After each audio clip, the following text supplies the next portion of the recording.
2019లో ఆనాటి ఆంధ్రప్రదేశ్ ముఖ్యమంత్రి జగన్మోహన్ రెడ్డి గారు, తెలంగాణ ముఖ్యమంత్రి చంద్రశేఖరరావు గారు ప్రగతి భవన్లో 4 సార్లు సమావేశాలు ఏర్పాటు చేసి, ఆ సమావేశాలలో ప్రధానంగా అంటే నేను ఎక్కువ డీటెయిల్ పోను కానీ నమస్తే తెలంగాణలో రాసిన దాంట్లో పెద్దన్నగా సహకరిస్తా రాయలసీమకు గోదావరి తరలింపు.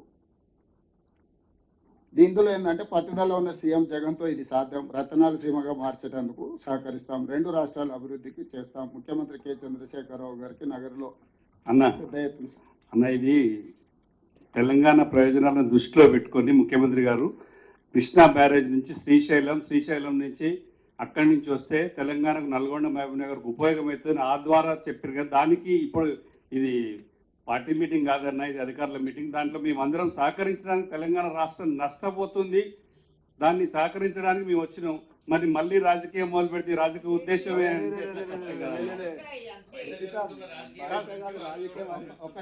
అన్న. ముఖ్యమంత్రి గారు మీరు చదివిన మీటింగ్ మినిట్స్ అన్ని ఒక్కసారి మళ్ళీ కావాలంటే రీట్రేట్ చేపిస్తా. మీరు ఎన్ని విషయాలు ప్రస్తావించి మేము సపోర్ట్ చేస్తున్నాం కదా సార్, ఇది నేను కౌంటర్ ఆర్గ్యుమెంట్ చేయడానికి చెప్పడం లేదు. దీని అంశాలను మీ ముందర పెడితే ఎట్లా ముందుకు వెళ్ళాలనే సూచన కోసమే ఇది. మీరు క్లియర్గా మీరు చదివిన మళ్ళీ ఒకసారి నాకు అభ్యంతరం లేదు, మీరు పేపర్ తెచ్చి చదివిండ్రు కదా, మీరు పూర్తి స్థాయిలో ఏ విధంగా కేంద్ర ప్రభుత్వాన్ని అప్పుడు మాట్లాడింది దయచేసి సార్ ఒక్క నిమిషం మీరు మధ్యలో మాట్లాడకండి. మీకు ఇచ్చిన అవకాశం, మీరు క్లియర్గా మాట్లాడినరు. మీరు క్లియర్గా కేంద్ర ప్రభుత్వం సహకరిస్తలేదు, తెలంగాణ ప్రభుత్వం పట్టించుకోవడం లేదు. కేవలం మమ్మల్ని మాత్రమే మా కేసీఆర్ గారు ఖచ్చితంగా ఒప్పుకున్నారు. దేనికి ఒప్పుకున్నారు? వయా కృష్ణా నది నుంచి శ్రీశైలం సాగర్ నుంచి తీసుకపోతే నల్గొండ జిల్లాకి మహబూబ్నగర్ జిల్లా కూడా తెలంగాణ ప్రయోజనాలను దృష్టిలో పెట్టుకొని మాట్లాడిందే. దాని తప్ప ఇప్పుడు మళ్ళీ వేరే విధంగా మాట్లాడి చూపిస్తే సబ్జెక్ట్ డైవర్ట్ చేస్తే సపోర్ట్ చేస్తానికి వస్తున్నాం కదా. రవిచంద్ర గారు, నేను ఏమీ సొంతంగా పొలిటికల్ స్టేట్మెంట్ ఇవ్వడం లేదు. ఆ రోజు జరిగిన చర్చల సారాంశము ప్రధానంగా తెలంగాణ రాష్ట్ర సమితి సొంత పత్రిక నమస్తే తెలంగాణలో ఏ అంశాలు రాసిందో ఈ సందర్భంగా, ఎందుకంటే మీరు చాలా విషయాలు ఇక నుంచి ముందుకు ఎట్లా వెళ్ళాలనే దాని మీద కంటే కేంద్ర ప్రభుత్వం ఏ రకంగా నిర్ణయాలు తీసుకోలేదు, తెలంగాణ ప్రభుత్వం ఏ రకంగా మీరు రిప్రజెంట్ చేయలేదు అనే చాలా విషయాలు మీరు ప్రస్తావించారు. మీరు ఎన్ని విషయాలు ప్రస్తావించినా మేము చిన్న ఇష్యూ కూడా అబ్జెక్షన్ చేయలేదు. ఎందుకు చేయలేదంటే ఒక రాజకీయ పార్టీ తన అభిప్రాయం చెప్పేటప్పుడు ఆ అభిప్రాయాలను గౌరవించాలనేది మా ఆలోచన. మేము అంగీకరించవచ్చు, మేము వ్యతిరేకించవచ్చు, కానీ మీరు ప్రస్తావించిన అన్ని అంశాలను మేము విన్నాము.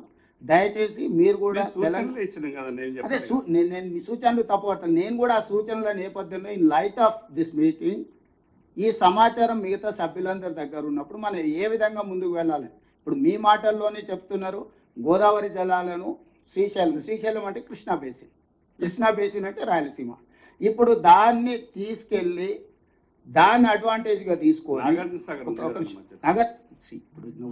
ఇప్పుడు ఆయన నాగార్జున సాగర్ బైపాస్ చేస్తున్నారు. కంప్లీట్ చేయండి. ఇప్పుడు నేను క్లియర్గా ఇవన్నీ మీటింగ్ మినిట్స్ రికార్డ్స్ డైరెక్ట్గా ప్రెస్ మీట్లు పెట్టి చెప్పిన రికార్డ్స్ అన్ని మీకు పంపిస్తాను, అందరు సభ్యులకు పంపిస్తాను. నేను ఎవరినొకరినో కార్నర్ చేయడానికి, ఎవరొకరినో తప్పు పట్టడానికి చెప్తలేను. ఏ నేపథ్యంలో ఏ రకంగా ముందుకు వెళ్ళాలనో మనం ఆలోచన చేయాల్సిన అవసరం ఉంది. విస్పష్టంగా మొట్టమొదటి మీటింగ్లో నేను ఈ సభ్యులందరికీ అధికారికంగా ఈ మీటింగ్లో నేను చెప్పదలుచుకుని this is meeting minutes of government of India Jal Shakti. ఈ మొత్తం ఎంటైర్ డాక్యుమెంట్స్ 2016లో కేంద్ర ప్రభుత్వం ఏర్పాటు చేసిన మీటింగ్ మినిట్స్, అందులో ఏ రాష్ట్ర ముఖ్యమంత్రి ఏం మాట్లాడిందో విస్పష్టంగా మీటింగ్ మినిట్స్ రికార్డు ఉన్నాయి. నేను ఇక్కడ ఇవ్వకపోయినా రఘునందన్ రావు గారు అనుకుంటే జలశక్తి మినిస్టర్ నుంచి డాక్యుమెంట్ అంతా తీసుకోవచ్చు. ఏ మెంబర్ అయినా కూడా అడిగితే ఇవ్వాల్సిందే. ఇది పబ్లిక్ డాక్యుమెంట్, మేబీ పబ్లిక్ డొమైన్లో కూడా ఉండొచ్చు, I don't know, we have to check. So this is point number 1. ఆర్జిన్ 3000 టీఎంసీలు సముద్రంలోకి వెళుతున్నాయి గోదావరి జలాలు, వీటిని వినియోగించుకోవాలి ఇరు రాష్ట్రాలు కలిసి అని ఆనాటి తెలంగాణ రాష్ట్ర ముఖ్యమంత్రి గారి ప్రతిపాదన ఇచ్చిండ్రు. వేరియస్ రీజన్స్తోని ఆ 3 ఏళ్ళు అది ఆ ప్రతిపాదన ముందుకు జరగలేదు. ఈ లోపల మనం కట్టుకుంటున్న ప్రాజెక్టుల మీద ఆంధ్రప్రదేశ్ అభ్యంతరాలు పెట్టింది, ఆంధ్రప్రదేశ్ కట్టుకుంటున్న దాంట్లో మీద మనం అభ్యంతరాలు పెట్టిన ఒక రకంగా జరిగిపోయింది. మళ్ళీ 2019కి వచ్చిన తర్వాత ఇరు రాష్ట్ర ముఖ్యమంత్రులు అధికారిక సమావేశాలు ఇవన్నీ కూడా మీటింగ్ మినిట్స్ రికార్డ్స్ కావాలంటే అన్నీ నేను ఇస్తాను. జస్ట్ సింపుల్గా పేపర్ కటింగ్స్ ఇస్తే మీకు కొంత సమాచారం ఉంటుంది. ఈ సమాచారం తర్వాత అఫీషియల్ డాక్యుమెంట్స్ అన్ని కూడా నేను తీసిస్తాను.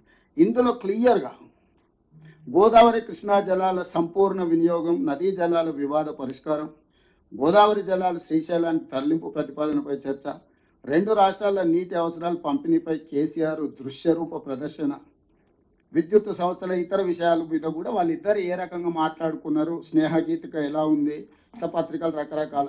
ఇది అయిపోయిన తర్వాత ప్రెస్ మీట్